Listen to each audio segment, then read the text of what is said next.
할머니 김영숙 씨는 새벽에 눈을 뜨자마자 허리를 천천히 만집니다.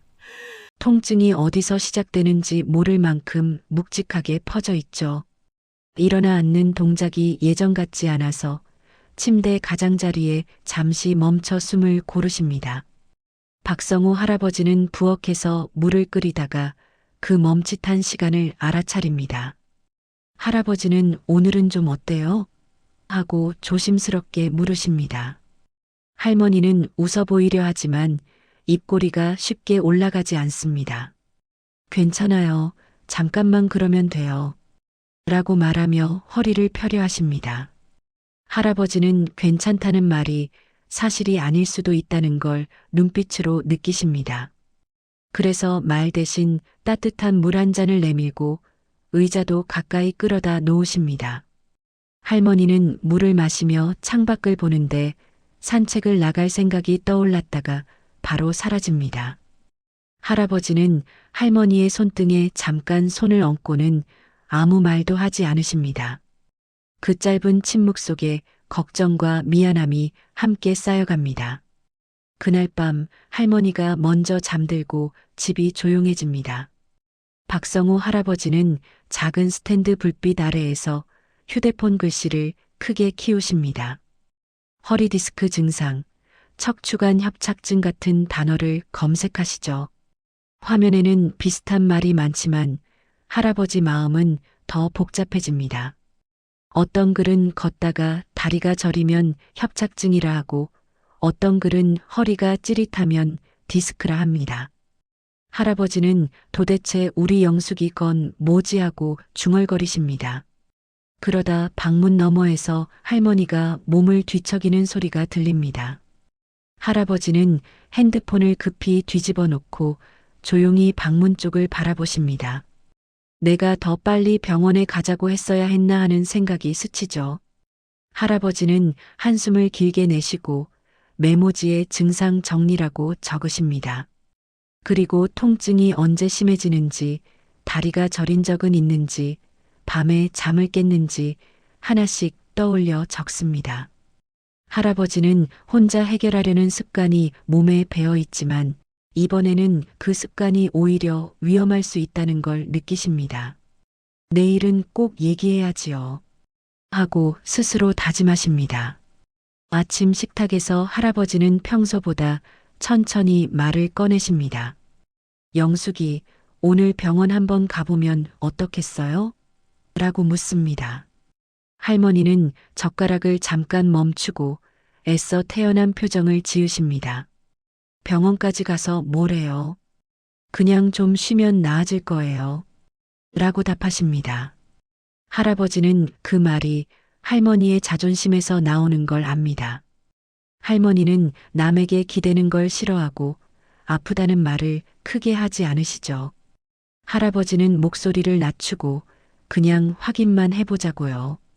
디스크인지 협착증인지 정확히 알고 나면 덜 불안하잖아요. 라고 말씀하십니다. 할머니는 나 때문에 당신도 귀찮게 움직여야 하잖아요. 라고 말하며 시선을 피하십니다. 할아버지는 그 말에 마음이 철렁 내려앉습니다. 귀찮음이 아니라 두려움이라는 걸 할머니는 끝내 말하지 못하고 있는 거죠. 할아버지는 귀찮은 게 아니라요. 같이 가는 거예요. 라고 단단히 말하십니다. 할머니는 잠시 말이 없고 손가락으로 밥그릇 가장자리를 천천히 문지르십니다. 결국 할머니는 작게 그럼 같이 가요. 라고 대답하십니다. 그 한마디가 두 사람의 하루를 바꿔놓습니다. 버스를 타고 병원으로 가는 길, 할머니는 창밖만 바라보십니다. 평소라면 지나가는 가게나 사람 이야기를 하실 텐데 오늘은 말이 적으십니다. 할아버지는 할머니의 무릎 위에 올려진 손을 바라봅니다. 그 손이 자꾸 허리 쪽으로 가려는 걸 보며 통증이 계속 있다는 걸 느끼십니다. 할아버지는 혹시 다리까지 저린 적은 없어요? 라고 조심히 묻습니다. 할머니는 가끔 서 있으면 다리가 당기는 느낌은 있어요. 라고 짧게 답하십니다. 할아버지는 그 말을 듣고 마음속에서 여러 글들이 떠오르지만 곧 그 생각을 멈추십니다. 혼자 판단할수록 불안만 커진다는 걸 이미 겪었으니까요. 병원 앞에 도착하자 할머니는 발걸음을 잠깐 멈춥니다. 괜히 왔나 하는 표정이 얼굴에 스칩니다. 할아버지는 여기까지 왔는데요. 우리 천천히 가요. 라고 말하며 팔을 내어주십니다. 할머니는 그 팔을 잡고 아주 조금 힘을 기대십니다. 그 작은 기대가 할머니에게는 큰 용기입니다. 두 사람은 병원 문을 열고 들어가며 같은 속도로 걸으십니다. 낯선 냄새와 사람들 사이에서 둘은 서로를 더 가까이 느끼십니다. 진료실에서 이정훈 의사는 차분한 목소리로 질문을 이어가십니다. 언제부터 아프셨나요? 어떤 자세에서 더 아프세요? 라고 묻습니다. 할머니는 처음엔 짧게 답하지만 할아버지가 옆에서 메모한 내용을 꺼내자 말이 조금 길어집니다. 할아버지는 아침에 일어날 때 심하고 오래 걸으면 쉬어야 합니다. 라고 정리해서 말하십니다. 의사는 고개를 끄덕이며 잘 기록하셨습니다. 라고 하십니다. 검사 결과를 설명하는 순간 할머니는 손을 꼭 쥐고 계십니다. 의사는 수술을 바로 생각할 단계는 아닙니다. 운동 치료와 생활 관리로 좋아질 가능성이 큽니다. 라고 말하십니다. 그 말을 듣자 할아버지의 어깨가 눈에 띄게 내려갑니다. 할머니는 안도하면서도 내가 정말 관리할 수 있을까 하는 걱정이 남아 표정이 복잡하십니다. 의사는 허리 디스크와 척추관 협착증의 차이를 쉬운 말로 풀어주십니다. 디스크는 튀어나온 부분이 신경을 건드리는 경우가 많고요.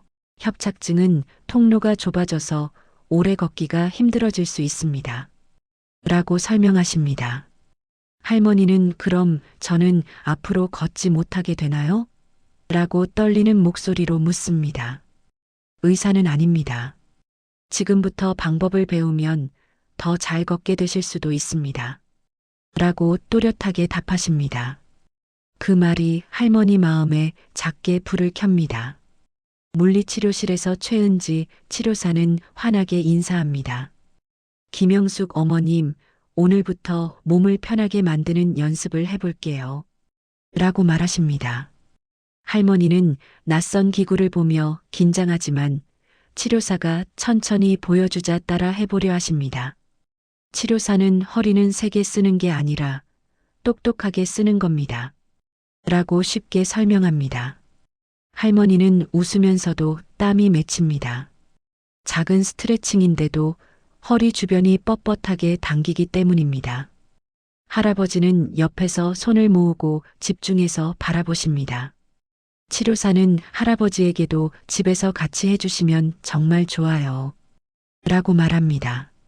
할아버지는 제가 해도 괜찮겠습니까? 라고 묻고 치료사는 같이 하시면 더 오래 꾸준히 하실 수 있어요. 라고 답합니다. 할머니는 그 말을 듣고 마음이 조금 놓입니다.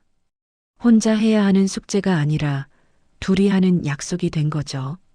치료사는 걷기 시간, 쉬는 방법, 허리를 보호하는 자세를 구체적으로 알려줍니다. 할아버지는 메모를 하며 고개를 여러 번 끄덕이십니다. 치료가 끝나고 할머니는 생각보다 할만하네요.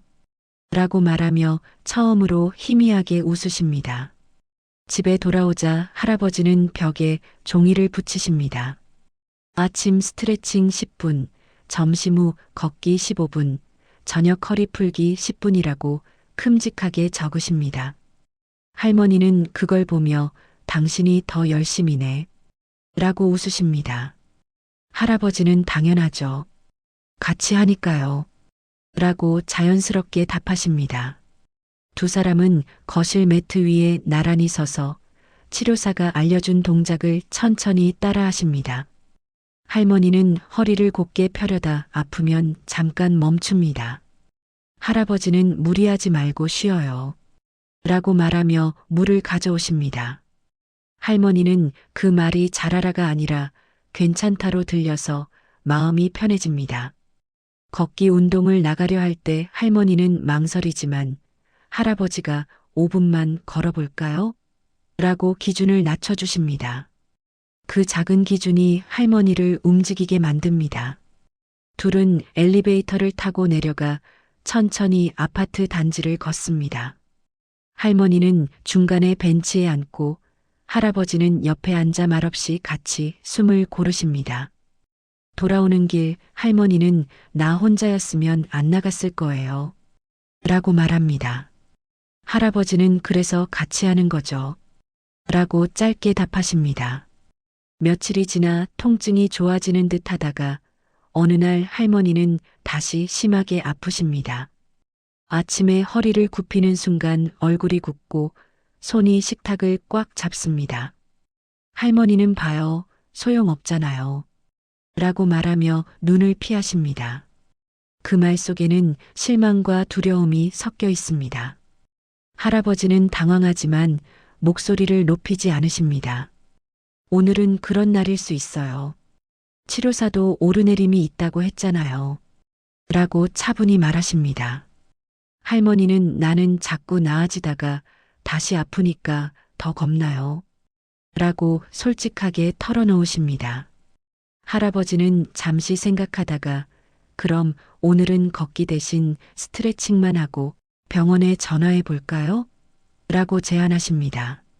할머니는 그 제안이 부담을 줄여주는 말이라서 고개를 끄덕이십니다. 할아버지는 치료실에 연락해 증상을 설명하고 무리하지 말고 쉬는 방법을 다시 확인합니다. 할머니는 옆에서 그 모습을 보며 이 사람은 나를 혼자 두지 않는구나 하고 느끼십니다. 저녁이 되자 통증이 조금 가라앉고 할머니는 당신 말대로 오늘은 그냥 넘어가도 되겠어요. 라고 말하십니다. 할아버지는 잘하셨어요. 포기한 게 아니라 조절한 거죠. 라고 답합니다. 그 말이 할머니를 다시 세웁니다. 몇 주 뒤 재진날 두 사람은 다시 병원을 찾습니다. 할머니는 처음 왔을 때보다 걸음이 덜 조심스럽고 표정도 덜 굳어 있습니다. 이정훈 의사는 검사와 문진을 이어가며 변화를 확인합니다. 걷는 시간은 얼마나 늘었나요?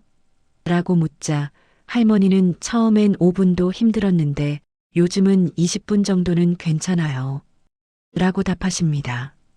할아버지는 그 말을 들으며 속으로 크게 기뻐하십니다. 의사는 좋아지고 있습니다. 지금처럼 운동을 습관으로 만들면 더 안정됩니다. 라고 말합니다. 할머니는 아직 완전히 안 낫는 날도 있어요.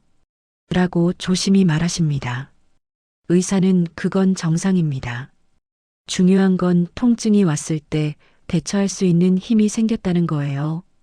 라고 설명합니다. 할머니는 그 말을 듣고 눈가가 살짝 젖습니다. 할아버지는 가만히 손수건을 꺼내 탁자 위에 놓아들이십니다. 의사는 생활 속 자세를 몇 가지 더 알려주고 운동 강도를 조금 조정해 처방합니다. 최은지 치료사도 어머님 표정이 훨씬 편해지셨어요. 라고 말하며 엄지를 들어 보입니다. 할머니는 제가 잘하고 있는 거죠? 라고 묻고 치료사는 네, 아주 잘하고 계세요. 라고 단단히 말합니다. 그 한마디가 할머니의 자존감을 다시 채웁니다. 두 사람은 병원을 나오며 처음보다 훨씬 가벼운 발걸음을 느끼십니다. 몇 달이 흐른 뒤 두 사람은 오후 햇살을 받으며 동네 산책길에 나섭니다. 속도는 빠르지 않지만 발걸음에는 안정감이 있습니다. 할머니는 예전처럼 허리를 무리하게 펴려 하지 않고 몸이 편한 각도를 알고 계십니다.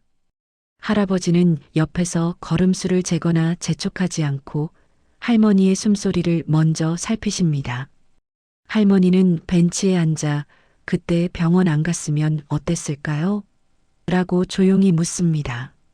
할아버지는 잠깐 하늘을 보고 아마 둘 다 더 무서웠겠죠. 라고 답하십니다. 할머니는 나는 아픈 것도 싫었지만 내가 짐이 되는 게 더 싫었어요. 라고 말합니다. 할아버지는 짐이 아니라요. 같이 가는 사람이죠. 라고 또박또박 말하십니다. 그 말에 할머니는 작게 웃고 눈을 가늘게 접습니다. 집으로 돌아오는 길에 할머니는 오늘은 25분 걸었네요. 라고 스스로 말하며 뿌듯해 하십니다. 할아버지는 내일은 20분만 걸어도 괜찮아요. 중요한 건 계속하는 거니까요. 라고 말합니다. 두 사람은 현관 앞에서 잠깐 멈추어 서로를 바라보십니다. 큰 사건은 끝났지만 관리와 돌봄은 계속되는 일상입니다. 그리고 그 일상 속에서 두 사람은 진단을 받은 날이 아니라 함께 늙어가는 방식을 다시 배운 날을 오래 기억하게 됩니다.